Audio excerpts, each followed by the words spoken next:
Kami bersyukur atas segala kasih dan kemurahan hati Engkau yang telah Engkau limpahkan di dalam kehidupan setiap pribadi kami, Tuhan. Sehingga kami boleh hari ini beribadah bersama-sama di hadapan Engkau demi nama Yesus Kristus. Dan sekarang Tuhan, izinkanlah bagi kami untuk mengambil bagian dalam persekutuan dengan firman-Mu.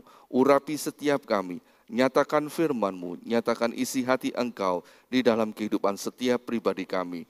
Dan di dalam nama Yesus Kristus kami terima firman-Mu. Terima kasih Tuhan. Haleluya. Amin. Silakan duduk kembali Bapak Ibu dikasihi Tuhan.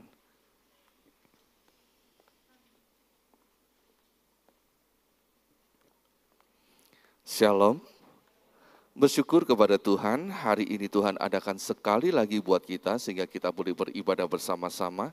Dan kita akan belajar bersama-sama bagaimana Tuhan menghargai orang yang rendah hati. Kita baca terlebih dahulu di dalam Matius pasal yang ke-18 ayat yang pertama. Matius 18 ayat 1. Pada waktu itu datanglah murid-murid itu kepada Yesus dan bertanya, "Siapakah yang terbesar dalam kerajaan surga?" Bapak Ibu dikasihi Tuhan, pada satu kali ini murid-murid Yesus bertanya kepada Yesus, siapakah yang terbesar dalam kerajaan surga? Bapak Ibu dikasihi Tuhan, pertanyaan ini sebenarnya pertanyaan yang ambisius, bahkan mungkin yang paling ambisius yang bisa dipikirkan, yang pernah dilontarkan oleh manusia kepada Tuhan. Siapa yang terbesar di kerajaan surga? Sebab yang disebut dengan siapa di sini adalah manusia. Ya, ketika Tuhan ditanya, siapa yang terbesar? Atau mungkin kalau kita lebih jelaskan lagi, manusia atau orang, siapa yang terbesar di dalam kerajaan surga? Bukankah ini adalah sebuah pertanyaan yang begitu ambisius, yang begitu luar biasa, seolah-olah ingin menguasai kerajaan surga. Nah Bapak Ibu dikasihi Tuhan, kalau pertanyaan semacam itu dilontarkan kepada kita, ditanyakan kepada kita, jawaban semacam apa yang akan kita berikan kepada orang yang bertanya seperti itu? Bapak Ibu dikasihi Tuhan, coba renungkan, sebenarnya pertanyaan ini seolah-olah kita ini pasti masuk ke dalam kerajaan surga, pasti menguasai surga. Sehingga pertanyaan ini muncul, siapa yang terbesar di dalam kerajaan surga?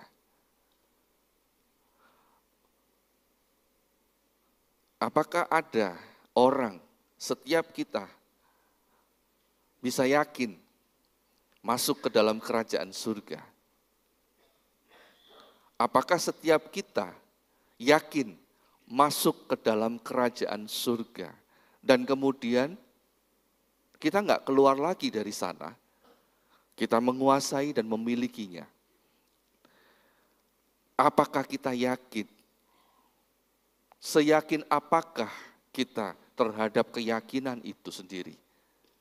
Nah, Bapak Ibu dikasihi Tuhan, dari pertanyaan-pertanyaan itu, maka kita akan merenungkan sebenarnya bagaimana kehidupan kita yang menjadi jaminan yang membuat kita yakin bahwa kita bisa masuk ke dalam kerajaan surga. Sedangkan di dalam kehidupan kita sekarang saja, kita ini penuh dengan dosa, penuh dengan keraguan-raguan, penuh dengan segala sesuatu yang kita sebut sebagai omelan ataupun sesuatu yang mengganjal, yang kalau kita renungkan itu membuat kita nggak bisa masuk ke dalam kerajaan surga.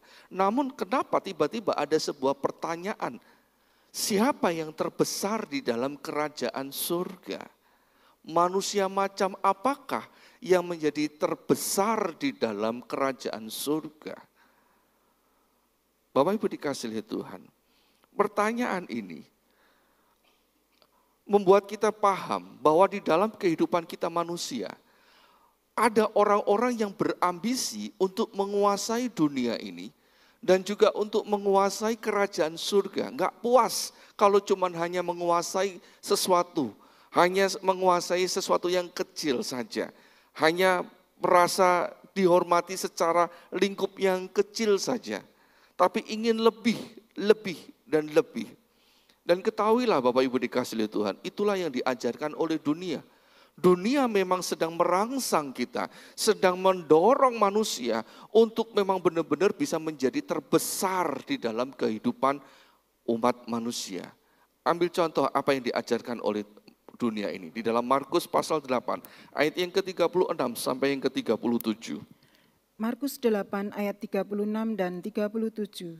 Apa gunanya seorang memperoleh seluruh dunia, tetapi ia kehilangan nyawanya? Karena apakah yang dapat diberikannya sebagai ganti nyawanya? Bapak Ibu dikasihi Tuhan, dari perkataan ini, dari kalimat ini, dari ayat ini, kita mengetahui bahwa dunia ini memang sedang mengajarkan, sedang mendorong manusia supaya kita ini bisa memperoleh seluruh dunia. Memperoleh dunia ini bukankah ini bertujuan untuk menjadikan diri kita ini menjadi orang yang paling hebat, paling terbesar, orang yang menjadi orang yang terkenal, betul kan? Apalagi dengan adanya teknologi yang begitu menguasai manusia, manusia mudah untuk mencoba untuk menjadi terkenal. Dengan berbagai perkataannya, dengan tingkah lakunya, dengan sikapnya, dengan segala sesuatunya, manusia mencoba untuk dari waktu ke waktu makin terkenal dan semakin terkenal. Berlomba satu dengan yang lain untuk menjadi terkenal. Tidak peduli apakah itu akan mengorbankan nyawanya sendiri, mengorbankan keselamatannya yang Tuhan sudah berikan, anugerahkan pada kita, atau tidak. Manusia mulai mengabaikan itu semua. Yang penting terkenal. Dengan harapan kalau sudah terkenal menjadi kaya raya, menjadi orang yang terhormat dan sebagainya. Itu sebabnya kita melihat di dalam kehidupan kita ada persaingan-persaingan yang terjadi.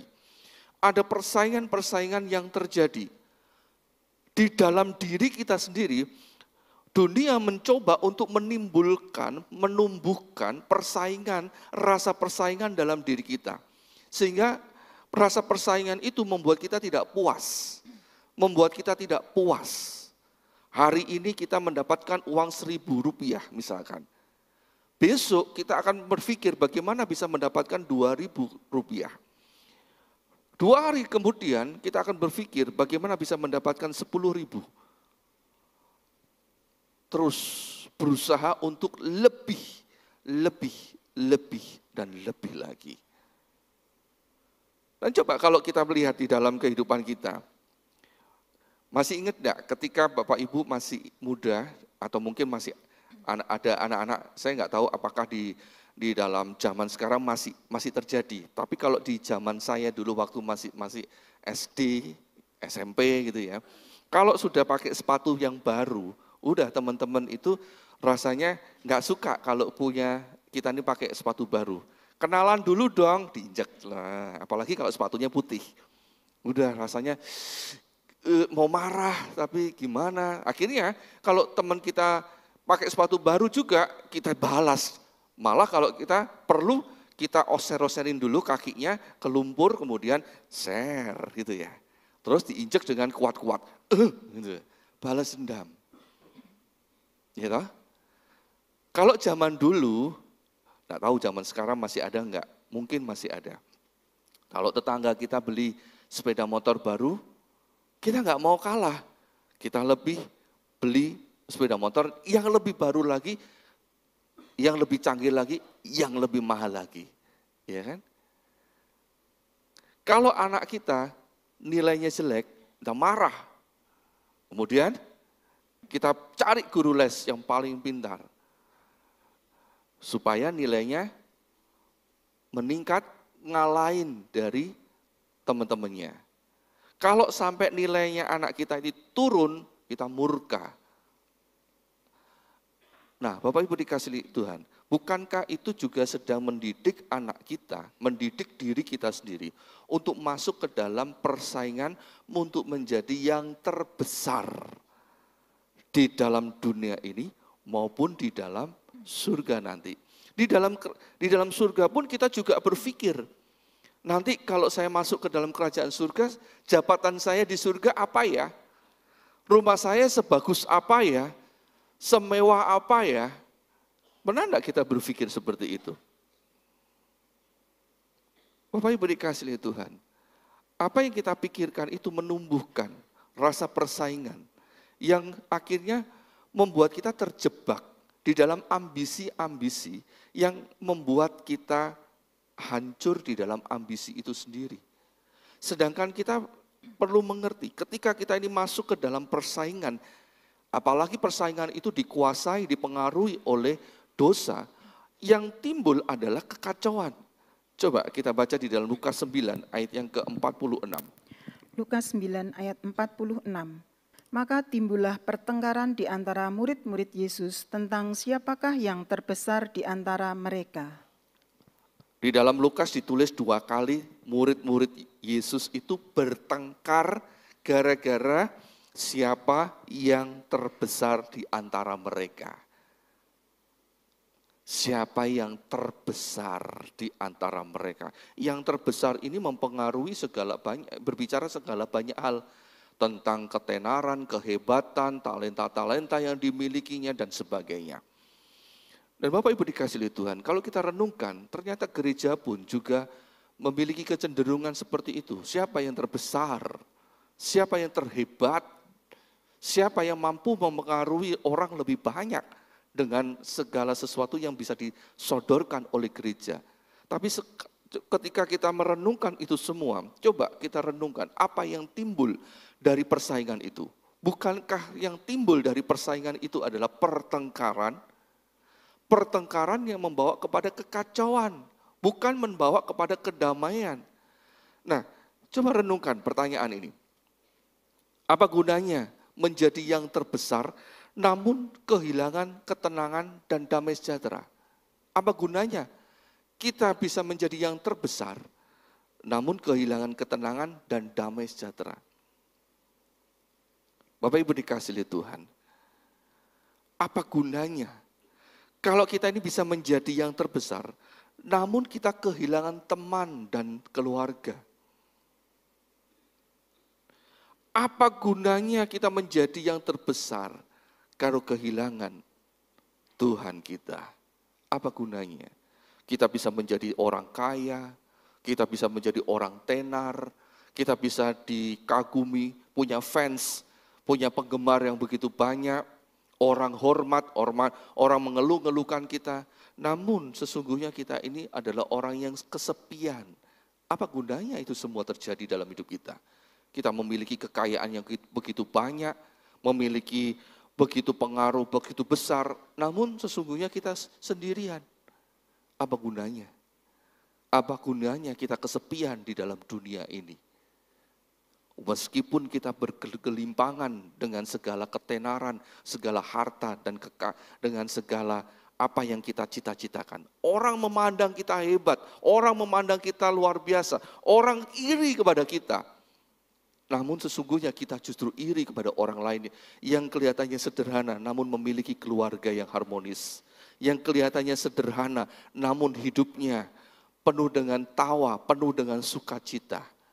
Walaupun makannya cuma pakai nasi yang hangat, kemudian dicocol dengan garam, kemudian ada sedikit kerupuk dan sambal, itu sudah nikmat. Orang jadi iri dengan bisa menikmati itu semua. Meskipun makan dengan daging yang berlimpah-limpah. Apa gunanya kalau seperti itu? Itu sebabnya Bapak Ibu dikasihi Tuhan. Ketika Tuhan mendapat pertanyaan semacam itu, siapa yang terbesar di kerajaan surga? Tuhan memberikan sebuah jawaban. Coba kita baca di dalam Matius 18 ayat yang 1 sampai yang ke-5. Matius 18 ayat 1 sampai dengan 5. Pada waktu itu datanglah murid-murid itu kepada Yesus dan berkata, "Siapakah yang terbesar dalam kerajaan surga?" Maka Yesus memanggil seorang anak kecil dan menempatkannya di tengah-tengah mereka. Lalu berkata, "Aku berkata kepadamu, sesungguhnya jika kamu tidak bertobat dan menjadi seperti anak kecil ini, kamu tidak akan masuk ke dalam kerajaan surga.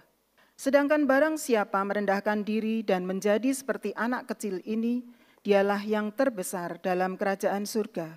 Dan barang siapa menyambut seorang anak seperti ini dalam namaku, ia menyambut aku."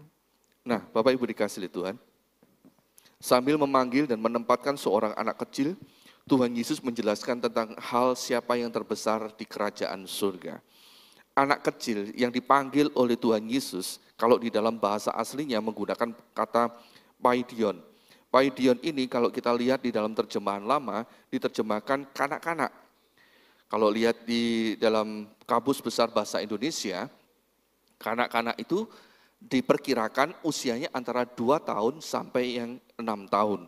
Kalau di dalam kamus Inggris Yunani, maka kata paidion ini diterjemahkan babe, infant, atau little children, little child. Nah, kalau kita lihat babe ini sebenarnya infant, babe ini usianya antara 0 sampai 11 bulan, antara lain kurang lebih antara setahun gitu ya, setahunan. Nah, kalau Tuhan Yesus memanggil dan menempatkan seorang anak kecil di tengah-tengah mereka, ada kemungkinan yang dipanggil oleh Tuhan Yesus di sini bukan anak yang masih digendong, tapi mungkin yang sudah bisa berjalan, yang ketika dipanggil dia berjalan sendiri mungkin atau diantar oleh orang tuanya, yang jelas enggak digendong. Ketika ditaruh di tengah-tengah orang, anak ini bisa berdiri dengan sendirinya. Kalau digendong berarti kan ada orang tuanya yang gendong. Nah, kemungkinan yang dipanggil ini anak-anak ini adalah anak-anak usia antara setahun sampai 6 tahun, ya. Tapi dia sudah bisa berdiri, masih lugu, masih lucu gitu ya, dan penuh dengan sukacita. Dengan menampilkan seorang anak kecil di antara mereka, Tuhan Yesus menjelaskan bahwa orang yang merendahkan diri dan menjadi seperti anak kecil itu yang bisa menjadi yang terbesar di kerajaan surga. Di dalam Matius 18 ayat yang keempat tadi. Ya. Jadi dengan merendahkan diri dan menjadi seperti anak kecil ini, dialah yang terbesar dalam kerajaan surga. Tuhan Yesus menjelaskan seperti itu.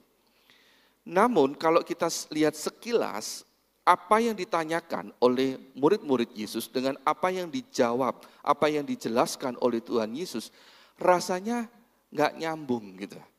Rasanya sesuatu yang nggak klop. Ditanyakan adalah siapa yang terbesar. Kok disuruh merendahkan diri? Rasanya mau mumbul, mau naik, kok disuruh turun lagi? Biasanya kalau orang bertanya, harapannya adalah mendapatkan jawaban yang sesuai dengan apa yang ditanyakan. Misalkan begini, bagaimana caranya bisa mendapatkan kekayaan? Bagaimana caranya supaya bisa menjadi orang kaya? Nah, caranya begini, kamu harus kerja keras, kamu harus pintar menabung, kamu harus belajar dengan baik, kamu harus menjadi orang yang pintar. Nah, kan sesuai kan? Atau mungkin kalau ditanyai, bagaimana caranya supaya bisa menjadi orang yang pintar? Kamu harus sekolah, kamu harus belajar. Kalau perlu kalau orang lain belajar 8 jam, kamu belajar 10 jam, lebih banyak. Nah, maka kamu akan mendapatkan kepandaian lebih bagus lagi. Atau mungkin ada pertanyaan, bagaimana caranya bisa mendapatkan gadis atau cowok yang cakep gitu ya, yang cantik. Caranya bagaimana? Ya kamu harus mandilah, sisiranlah, berdandanlah, pakai parfum. Jangan nggak suka mandi. Kamu kalau nggak suka mandi, ya kamu nggak laku kan gitu toh. Nah, seperti itu kan yang seharusnya yang diharapkan.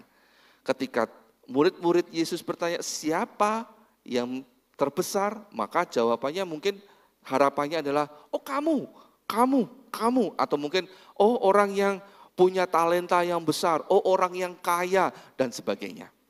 Kan gitu harapannya. Tapi Tuhan menjawabnya enggak gitu.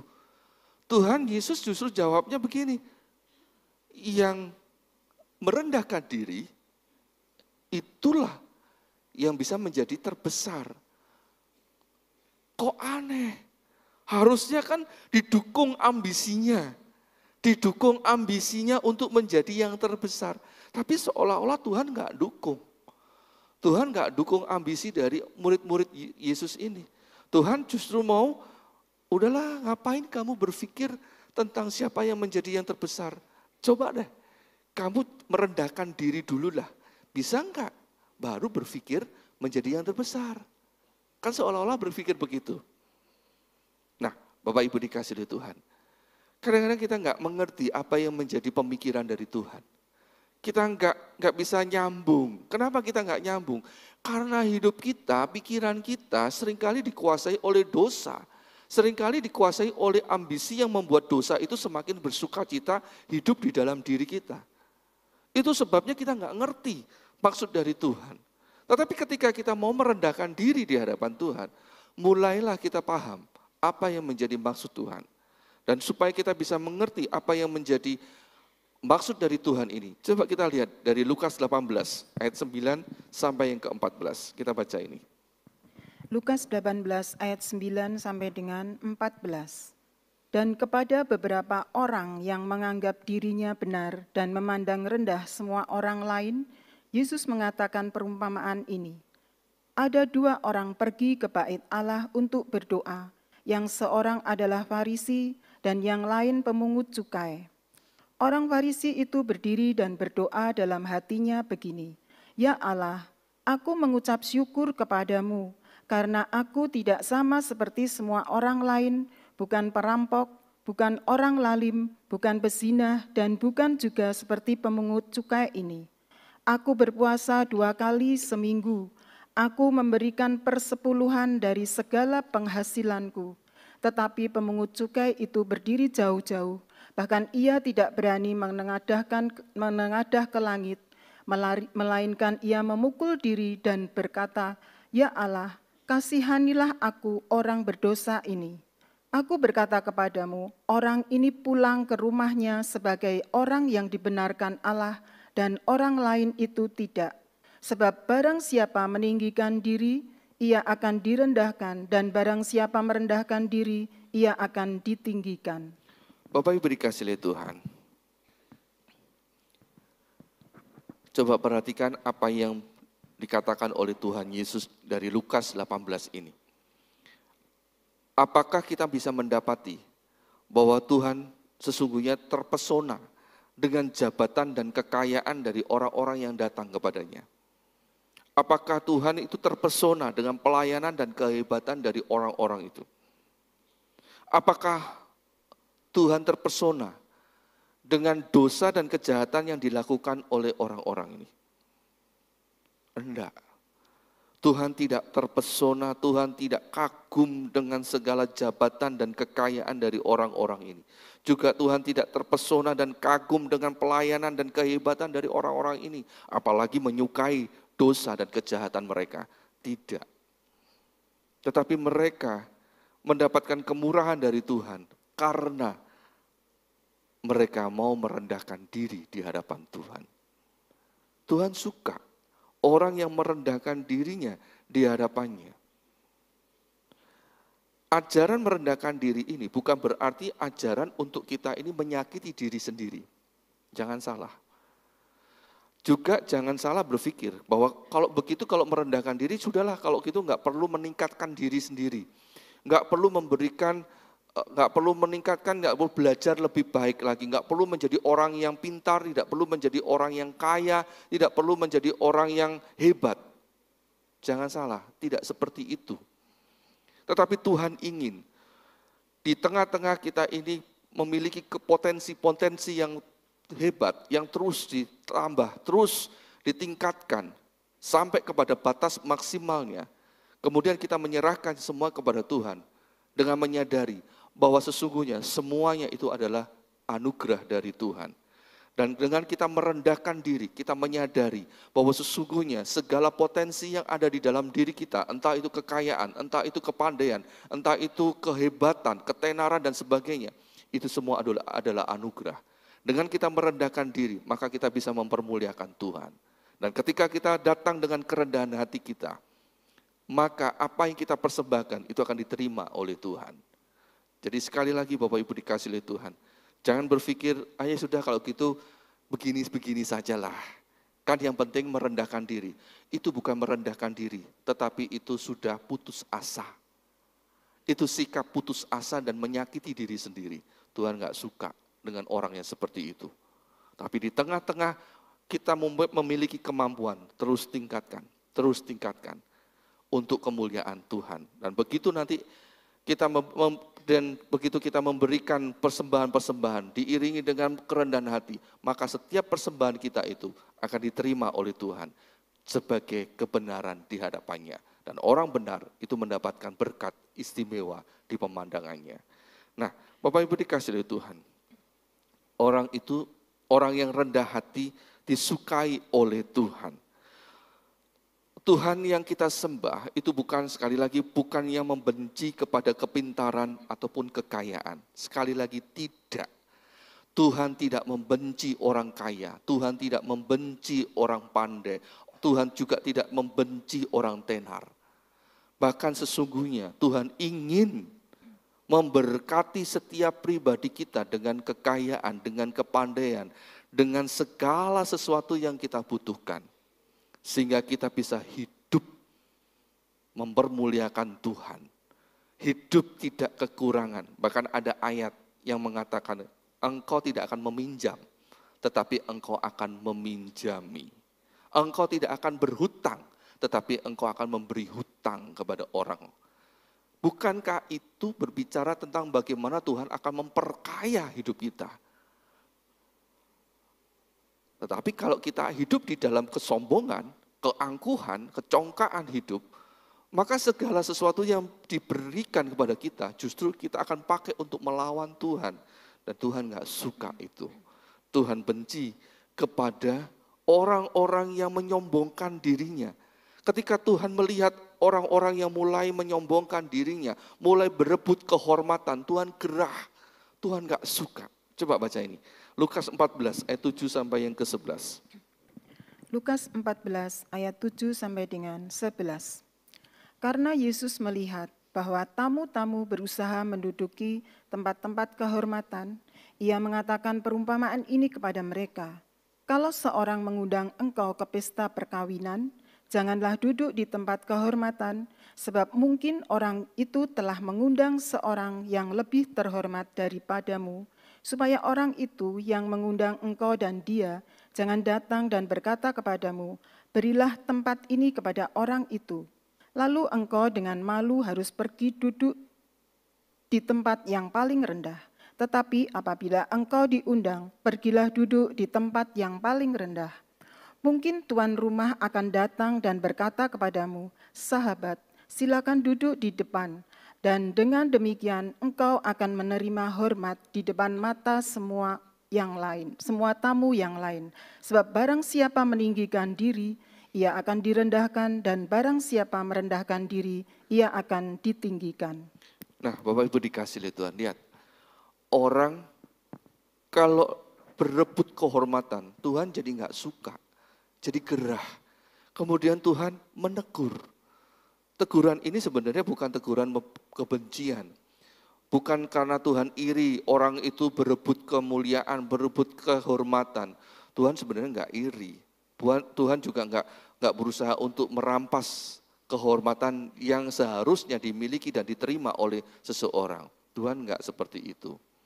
Tapi Tuhan gak suka ketika melihat orang itu, eker gitu ya. Eker, berkelahi, bersaing untuk mendapatkan kehormatan. Apa gunanya gitu? Dan Tuhan mengingatkan, barang siapa meninggikan diri, ia akan direndahkan. Dan barang siapa merendahkan diri, ia akan ditinggikan. Lebih baik kita akan ditinggikan oleh Tuhan. Kalau kita sudah ditinggikan oleh Tuhan, enggak akan ada siapapun yang bisa merendahkan kita. Itu benar. Sebab kami para hamba Tuhan sudah mengalaminya, dan Bapak Ibu pasti juga sudah mengalami juga. Ketika Tuhan sudah mengangkat tinggi, nggak ada yang bisa menurunkan. Apapun yang dilakukan usaha manusia seperti apapun juga, nggak akan bisa merendahkan. Sebab tangan Tuhan yang menjagai, tangan Tuhan yang melindungi. Itu sebabnya Bapak Ibu dikasih oleh Tuhan. Ketika kita ini diajar untuk hidup di dalam percaya kepada Tuhan, sebenarnya di satu sisi kita diajar untuk berlomba memberi yang terbaik, ya, berlomba memberi yang terbaik.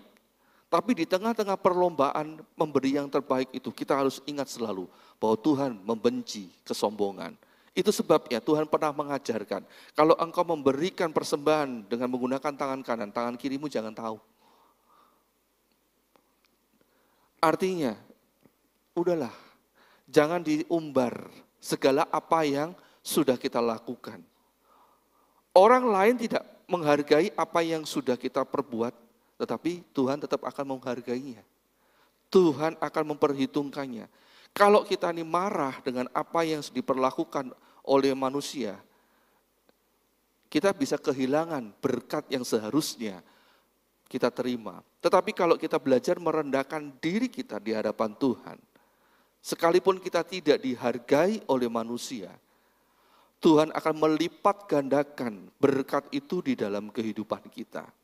Mungkin kita belum mendapatkan apa yang dijanjikan oleh Tuhan, tetapi anak keturunan kita yang akan menikmatinya. Sama seperti yang dialami oleh Abraham. Ketika Abraham mendapatkan janji untuk menerima tanah perjanjian, pada waktu itu Abraham hanya menerima janjinya saja. Dia tidak menerima secara fisik tanah perjanjian itu. Tetapi yang menerima adalah anak keturunannya. Jadi sesungguhnya Bapak Ibu dikasih oleh Tuhan, cara berpikir kita harusnya adalah kita ini harus bisa mewariskan atau mempersiapkan segala sesuatu berkat untuk keturunan-keturunan kita sampai keturunan yang terakhir. Bukan cuma hanya sampai keturunan yang ke-7 saja, kemudian keturunan ke-8 enggak dapat apa-apa. Tapi sampai keturunan yang terakhir semuanya diberkati oleh Tuhan. Nah, bagaimana caranya itu? Yaitu kita hidup di dalam kebenaran firman Tuhan. Ketika kita didapati benar, menjadi orang yang benar di hadapan Tuhan, maka anak keturunan kita yang akan dijamin oleh Tuhan. Mungkin kita belum menikmatinya, tetapi percayalah anak keturunan kita akan menerima berkat-berkat istimewa itu. Karena mereka anak keturunan kita ini memiliki nenek moyang, memiliki orang tua, memiliki kakek nenek yang takut dan hormat kepada Tuhan. Nah, Bapak Ibu dikasih oleh Tuhan. Mungkin kita akan bertanya, mengapa Tuhan tidak suka dengan kesombongan? Mengapa Tuhan itu suka melihat orang yang rendah hatinya? Jawaban secara sederhana adalah sebab Tuhan Allah kita adalah pribadi yang rendah hati juga. Coba kita baca Mazmur 113, kita baca ayat 5 dan 6. Mazmur 113 ayat 5 dan 6. Siapakah seperti Tuhan Allah kita yang diam di tempat yang tinggi, yang merendahkan diri untuk melihat ke langit dan ke bumi? Nah, Bapak Ibu dikasih oleh Tuhan, Tuhan Allah yang kita sembah adalah Tuhan yang diam di tempat yang tinggi, di tempat yang maha tinggi, di kerajaan surga. Tetapi dia mau merendahkan dirinya untuk melihat ke dalam bumi ini, melihat kepada kehidupan manusia. Dia pribadi yang hebat, pribadi yang luar biasa agung, mulia, namun memiliki kerendahan hati di dalam dirinya. Dan karena Tuhan Allah kita ini adalah pribadi yang merendahkan dirinya, pribadi yang rendah hati demi kepentingan manusia, maka anaknya pun, anak yang tunggal yaitu Yesus Kristus, ternyata memiliki sifat, memiliki gen yang sama dengan Bapa. Sehingga dia pun juga turun ke dalam dunia demi kepentingan manusia, dan merendahkan dirinya. Coba kita baca Filipi 2 ayat 5 sampai yang ke-11. Filipi 2 ayat 5 sampai dengan 11.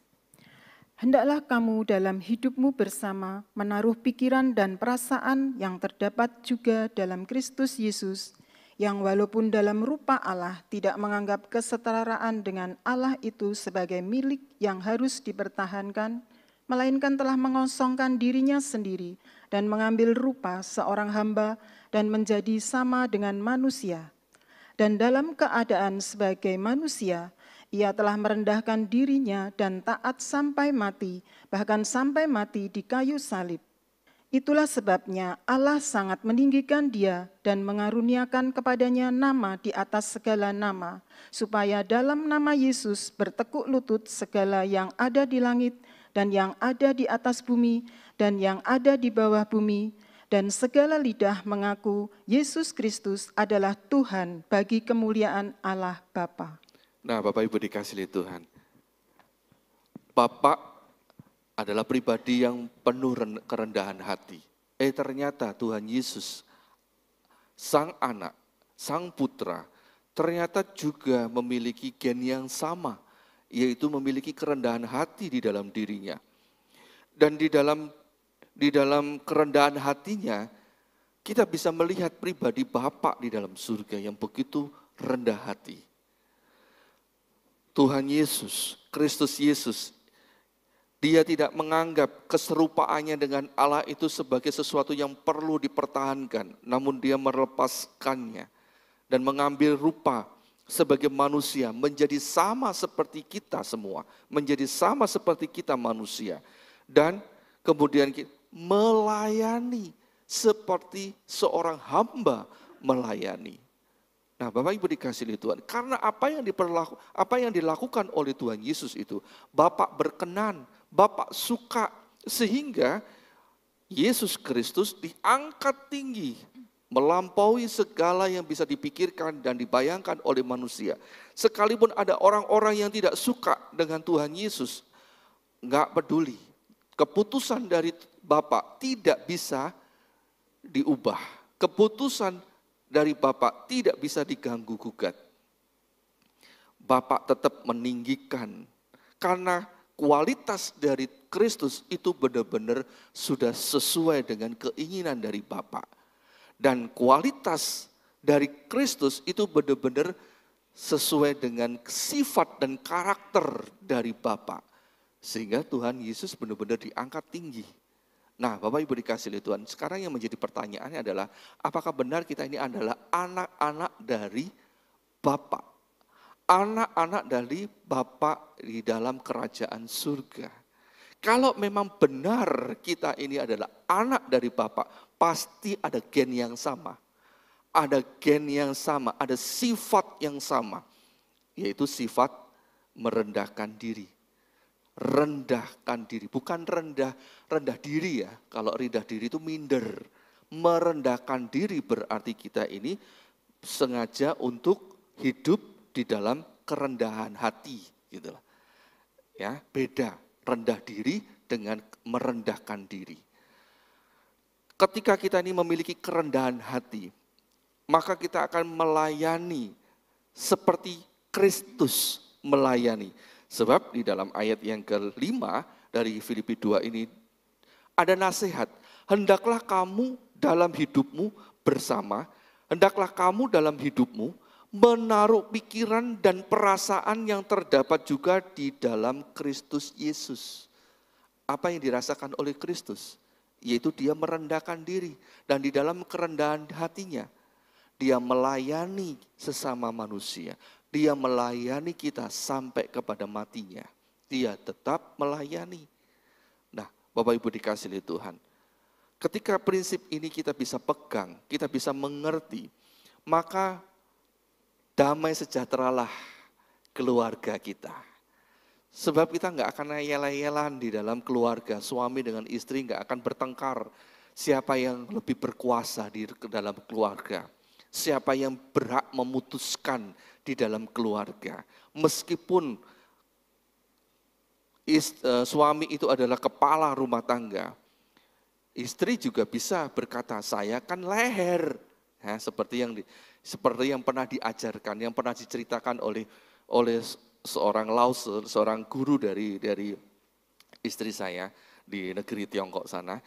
Pada waktu itu di dalam suatu pelajaran, seorang lause, seorang perempuan berkata, memang benar seorang laki-laki itu adalah kepala rumah tangga, tapi istri itu adalah leher.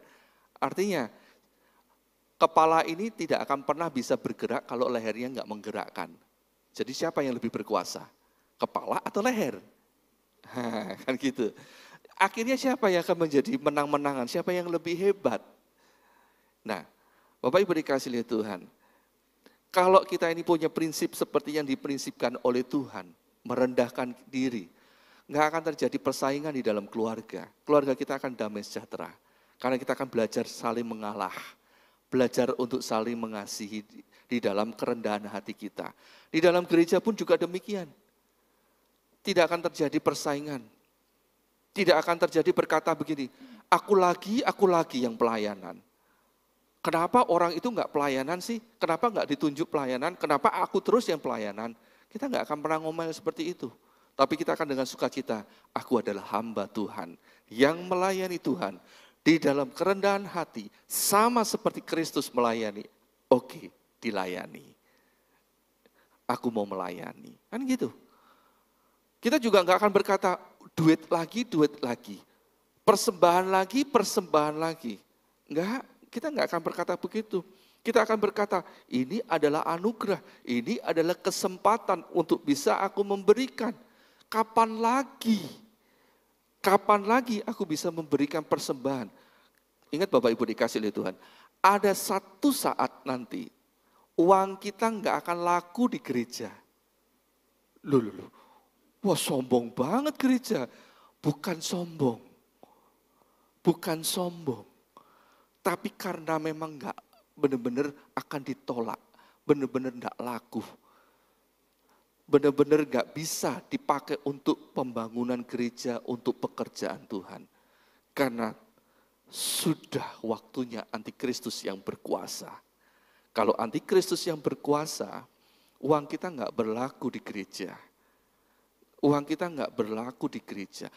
Berlakunya untuk kepentingan antikristus, iya. Tapi untuk pelayanan, sudah enggak bisa. Karena sudah diambil alih oleh antikristus. Mumpung Tuhan belum membiarkan antikristus itu berkuasa penuh atas kehidupan manusia.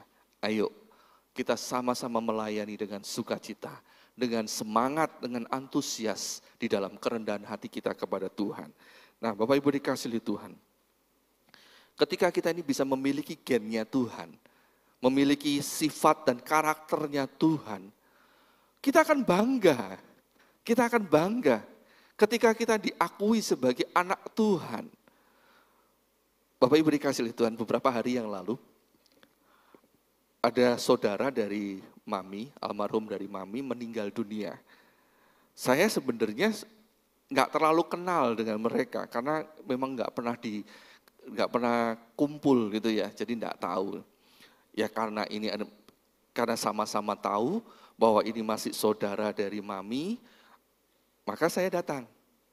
Walaupun sebenarnya enggak kenal, sepekewuh juga. Enggak kenal kok datang, nanti gimana gitu kan.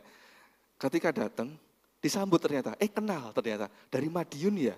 Oh iya, ternyata saya dikenal. Terus ngobrol-ngobrol, terus dikenalkan, ini Cik, dari Madiun, anaknya Bapak Yohanes gitu. Saya diakui anaknya Bapak Yohanes gitu ya. Berarti memang benar saya anaknya Bapak Yohanes gitu. Nah, anaknya Cik Swiwa gitu. Nah, berarti saya juga diakui sebagai anak dari papa mama saya kan gitu. Terus kemudian tiba-tiba pendeta ya? Hamba Tuhan ya?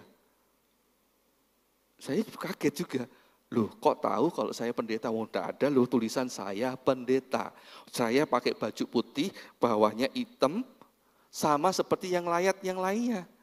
Nggak ada bedanya. Cuman saya lebih putih sedikit gitu aja.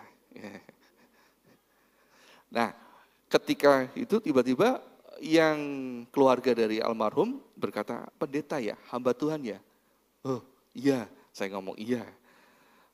Bener kan? Padahal kita kan belum kenal, padahal saya kan enggak tahu. Nah, Bapak Ibu dikasih oleh Tuhan, itu ada sebuah kebanggaan buat saya pribadi. Karena saya diakui sebagai satu anggota keluarga dari orang tua saya. Yang kedua, saya diakui sebagai hambanya Tuhan. Nah, bagaimana kehidupan kita bisa diakui di dalam kehidupan ini sebagai anaknya Kristus, sebagai anaknya Tuhan. Ketika kita dikatakan Kristen ya, jangan, oh enggak. Justru berkata, Kristen ya? Iya, saya anaknya Tuhan Yesus. Bangga, diakui sebagai anaknya Tuhan Yesus karena ada sifatnya Kristus yang masuk di dalam hidup kita. Ada sifatnya Kristus yang masuk dalam hidup kita. Bangga. Kemudian mungkin kita akan berkata, oh mungkin yang berkata Kristen ya, mungkin berkata, layak no. Wah, karena kamu rajin kerja, karena kamu penuh dengan sukacita. Enggak omong gini, wah makanya kamu tuh suka merengut, suka ngeluh. Oh Kristen pancen kakek ngeluh. Lah, kita tidak mempermuliakan Tuhan kalau begitu. Tidak ada gennya Tuhan, tidak ada sifatnya Tuhan di situ. Kita justru mempermalukan Tuhan. Tetapi ketika kita bekerja, kita penuh dengan sukacita. Kita sebagai ibu rumah tangga tetap sukacita. Bapak rumah tangga pun juga sukacita. Di dalam segala situasi kita menampilkan karakter Tuhan. Dan sampai orang mengakui anaknya Tuhan Yesus ya. Wah, bangga kita. Di dunia ini diakui sebagai anaknya Tuhan Yesus. Di surga juga diakui sebagai anaknya Tuhan Yesus. Udah deh. Kita masuk ke dalam kerajaan surga nggak ada yang menghalangi. Karena pasukan kerajaan surga tahu siapa kita. Tahu kita dengan baik. Sehingga kita masuk ke kerajaan surga. Nggak ada yang bertanya, KTP-mu mana? Nggak ada. Karena langsung tahu ini anaknya Tuhan Yesus. Masuk gitu. Langsung diantar ke ruang VIP gitu ya, ke ruangnya Tuhan, ke ruang Bapak, ketemu dengan Bapak langsung. Kan asik kan gitu. Itu sebabnya Bapak Ibu dikasih oleh Tuhan, milikilah karakternya Kristus. Maka hidup kita pun dijamin oleh Kristus, baik di dalam dunia ini maupun di dalam alam kekekalan nanti. Nah Bapak Ibu dikasih oleh Tuhan, sama seperti Kristus melayani manusia, di dalam kerendahan hatinya, demikianlah kita belajar juga melayani Tuhan Allah kita, melayani sesama kita, juga di dalam kerendahan hati, sama seperti Kristus melayani. Lukas 22 ayat 24 sampai yang ke-27. Lukas 22 ayat 24 sampai 27. Terjadilah juga pertengkaran di antara murid-murid Yesus. Siapakah yang dapat dianggap terbesar di antara mereka? Yesus berkata kepada mereka, raja-raja bangsa-bangsa memerintah rakyat mereka dan orang-orang yang menjalankan kuasa atas mereka disebut pelindung-pelindung. Tetapi kamu tidaklah demikian, melainkan yang terbesar di antara kamu hendaklah menjadi sebagai yang paling muda dan pemimpin sebagai pelayan. Sebab siapakah yang lebih besar, yang duduk makan atau yang melayani? Bukankah dia yang duduk makan? Tetapi aku ada di tengah-tengah kamu sebagai pelayan. Nah, Tuhan Yesus sendiri menempatkan dirinya sebagai pelayan yang melayani. Sebagai hamba yang melayani di dalam kerendahan hatinya. Kalau Tuhan Yesus sebagai, kalau almarhum Bapak Gembala kita selalu berkata, sebagai kohde kita, ya, kakak tertua kita, itu melayani, ya kita juga sebagai adik-adiknya, ya belajar melayani. Sama seperti kakak tertua kita itu bagaimana melayani. Kita ngikut, oh kakak tertua kita tuh cara melayani begini ya. Kita belajar dari kakak tertua kita. Kemudian kita juga ikut melayani. Nah demikianlah kita akan menghargai diri kita sendiri.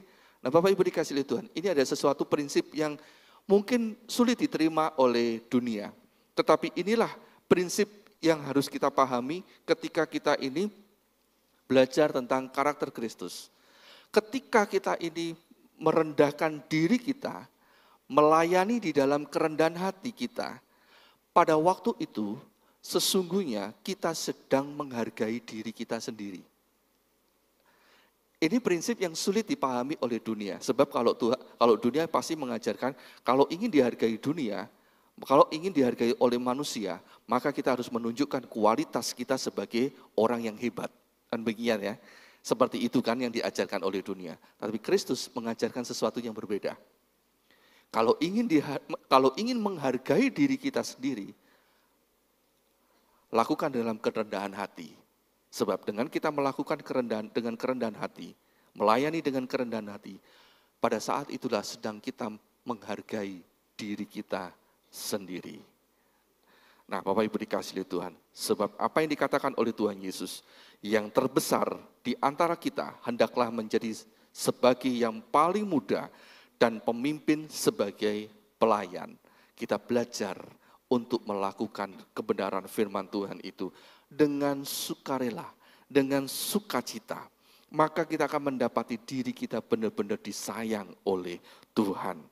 Dan coba kita baca di dalam Matius 23 ayat 11 sampai yang ke-12. Matius 23 ayat 11 dan 12. Barang siapa terbesar di antara kamu, hendaklah ia menjadi pelayanmu. Dan barang siapa meninggikan diri, ia akan direndahkan. Dan barang siapa merendahkan diri, ia akan ditinggikan.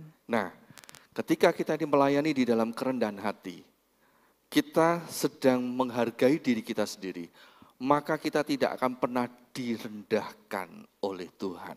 Justru sebaliknya kita akan diangkat tinggi. Bukankah itu berarti kita sedang menghargai diri kita sendiri? Tetapi ketika kita ini menonjolkan, kita sombong, kita menonjolkan kehebatan kita untuk kita mencari kepujian, mencari kehormatan, supaya kita ini terkenal dan sebagainya. Pada saat itu, suatu saat kita akan direndahkan serendah-rendahnya. Kemudian kita akan hilang, ditelan oleh dunia ini. Tidak akan terdengar lagi. Dan kalau punya yang dikatakan sindrom, power syndrome, kita akan menderita. Karena kita akan berusaha untuk mencari kekuasaan, berusaha mendapatkan kekuasaan, berusaha untuk menguasai dunia ini. Namun kenyataannya dunia ini enggak mau mengakui kita lagi. Maka kita akan semakin tertekan, semakin stres. Karena dunia ternyata tidak menerima kita. Itu sebabnya, ayo belajar merendahkan diri kita di hadapan Tuhan. Dan sekali lagi, Tuhan senang, Tuhan suka dengan orang yang memiliki karakter yang sama dengan dia. Yaitu karakter merendahkan diri di hadapan Tuhan. Dan Tuhan akan senang berjalan dengan kita ketika kita ini punya kerendahan hati di dalam kehidupan kita. Mika 6 ayat yang ke-8. Mika 6 ayat 8. Hai manusia, telah diberitahukan kepadamu apa yang baik, dan apakah yang dituntut Tuhan daripadamu, selain berlaku adil, mencintai, kesetiaan, dan hidup dengan rendah hati di hadapan Allahmu? Nah, Bapak Ibu dikasihi Tuhan, Tuhan itu ingin kita hidup di dalam kerendahan hati. Tuhan mau berjalan bersama dengan yang punya karakter yang sama dengan dia. Kalau di dalam terjemahan lama, kata hidup dengan kerendahan, dengan rendah hati di hadapan Tuhan Allahmu, ini diterjemahkan berjalan serta Allahmu dengan hati yang rendah. Kalau kita ini berjalan sama-sama dengan orang yang rendah hati, itu nyaman. Tetapi kalau ada orang yang tinggi hati dan satunya rendah hati, itu tidak nyaman. Dua-duanya enggak nyaman. Yang satu enggak nyaman dengan orang yang tinggi hati, yang satunya enggak nyaman dengan orang yang dianggap sebagai orang yang minder, orang yang enggak up to date, orang yang kuno, orang yang tidak menyenangkan. Nah, Bapak Ibu dikasihi Tuhan. Sedangkan di sini Tuhan berkata, Tuhan mau berjalan dengan orang yang rendah hati. Tuhan akan menyertai hidup kita kalau di dalam diri kita ada kerendahan hati. Tuhan akan menyertai kita dan bahkan memberikan berkat-berkat-Nya yang limpah itu ketika kita didapati hidup kita ini penuh dengan kerendahan hati. Apapun yang kita inginkan, bahkan Belum kita terucap, Bapak aku kepingin ini, Tuhan sudah berikan. Sebab Tuhan selalu tertarik dengan orang-orang yang rendah hatinya. Nah sekarang Bapak Ibu dikasih oleh Tuhan, bagaimana dengan hidup kita? Apakah kita ini memiliki karakter yang sama dengan apa yang dimiliki oleh Tuhan? Ketika kita memiliki karakter yang sama, maka kita sama seperti yang diinginkan oleh Tuhan. Dan hidup kita pun penuh dengan kemurahan Tuhan. Dan kalau kita ini sama seperti yang diinginkan oleh Tuhan, apa sih yang tidak akan diberikan oleh Tuhan buat kita? Bahkan anaknya yang paling dia kasihi, Tuhan berikan kepada kita. Juga kerajaan surga, rumahnya sendiri pun diberikan kepada kita. Kurang apa lagi? Kurang apa lagi? Bapak Gembala almarhum selalu berkata, kurang ajar. Kalau kita ini tidak ngerti apa yang dimau oleh Tuhan. Coba baca di dalam Matius 18 ayat 4 dan 5. Matius 18 ayat 4 dan 5. Sedangkan barang siapa merendahkan diri dan menjadi seperti anak kecil ini, dialah yang terbesar dalam kerajaan surga. Dan barang siapa menyambut seorang anak seperti ini dalam namaku, ia menyambut aku. Bapak Ibu dikasih oleh Tuhan, di dalam kerendahan hati kita sambut Tuhan. Dan Tuhan akan datang. Tuhan akan mau menerima kita. Sama seperti anak kecil ini. Ketika anak kecil ini menyambut Tuhan Yesus di dalam kerendahan hatinya, maka kita pun akan menerima betapa Tuhan itu menghargai kita. Sekali lagi Bapak Ibu dikasih oleh Tuhan, Tuhan menghargai, Tuhan menyukai orang yang rendah hatinya. Jangan takut direndahkan orang. Jangan takut direndahkan orang. Jangan marah ketika direndahkan orang. Senyumin aja deh, senyumin aja. Sebab kalau Tuhan sudah bertindak, orang yang merendahkan diri kita itu akan malu, sangat malu. Itu sebabnya, ayo hiduplah di dalam kerendahan hati seperti anak kecil ini yang datang kepada Tuhan dengan kerendahan hati. Dan semua orang yang rendah hatinya itu pasti akan tertarik kepada Tuhan Yesus Kristus. Tetapi orang yang tinggi hati, orang yang memiliki rasa congkak dan sombong, pada suatu saat pasti akan tinggalkan Tuhan Yesus. Suatu saat akan meninggalkan Tuhan Yesus. Sebab sifatnya sudah berlainan. Sifatnya sudah berlainan. Pada suatu saat, kita yang congkak, kita yang sombong, akan tinggalkan Tuhan Yesus. Tetapi orang-orang yang rendah hatinya akan selalu tertarik kepada Tuhan Yesus. Segala pujian hanya bagi Tuhan. Saya undang untuk bangkit berdiri. Kita nyanyi lagu ini. Seperti wanita mengurapimu, menangis di bawah kakimu. Kita belajar seperti wanita yang datang di hadapan Tuhan dengan kerendahan hatinya. Supaya Tuhan boleh memberikan belas kasihannya di dalam kehidupan setiap pribadi kita.